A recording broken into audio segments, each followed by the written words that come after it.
Hey y'all, I'm making this video because I got a lot of questions about my feeding and why I wet the feed and what I'm feeding here, how much, and all sorts of questions like that. So I'm always willing to help somebody out that's having some issues feeding a horse that's maybe a hard keeper, or it's old, or it's young and growing, or they rescued it, or for whatever reason they need to put some weight on it. It's just a regular 3-quart feed scoop from Tractor Supply. This is the feed I give. It has no corn because I have a couple of horses that with metabolic issues that will get a fat crusty neck and stuff. They have corn, so I don't do any corn. So these 4 buckets here and this one here are for what I call my fat horses. They're the ones that don't really need a lot, but they spend most of the winter out in the pasture and they don't get handled a whole lot. It's cold here, so I still like them to come to me every night. So they just get a little bit. When I say a little bit, it's about this much of the scoop, just about enough to fill the bottom of these buckets. These are 2.5 gallon buckets. And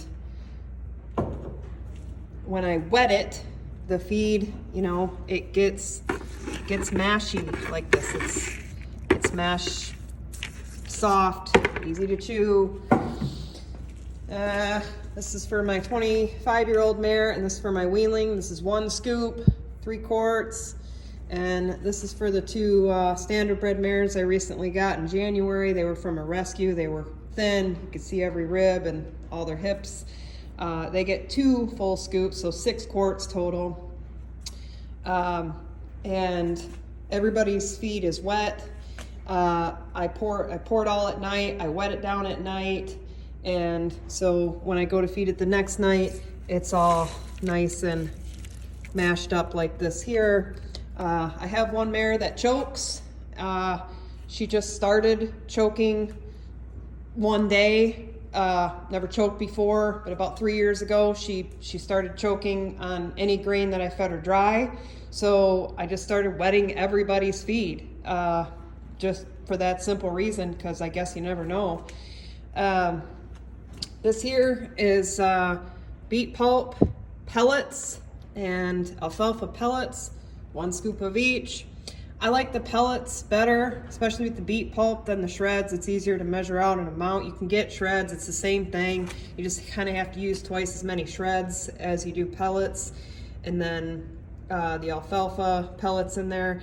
There's not a lot of nutrition in beet pulp. It's not what adds fat on a horse. However, it adds calories and fiber to their diet. So if you're in a place where your hay supply is low, or if you got a horse that's got ulcers, or if you got a horse that you stall a lot, you're riding a lot, you got a stallion you're breeding a lot, whatever, mare's gonna have a foal, it adds calories to their diet. My horses, again, they don't do much in the wintertime. It's cold here, but they burn calories just standing outside because it's cold, and they don't want to come in the barn because, well, they think I'm putting them in horse jail. When I bring them inside, they'd rather stand outside in the cold. So fine, they get extra calories. You can give beet pulp pellets to horses that have metabolic issues, maybe a horse that can't have corn, it might founder, or easy key. You can get beet pulp pellets to just about any horse, fat or thin.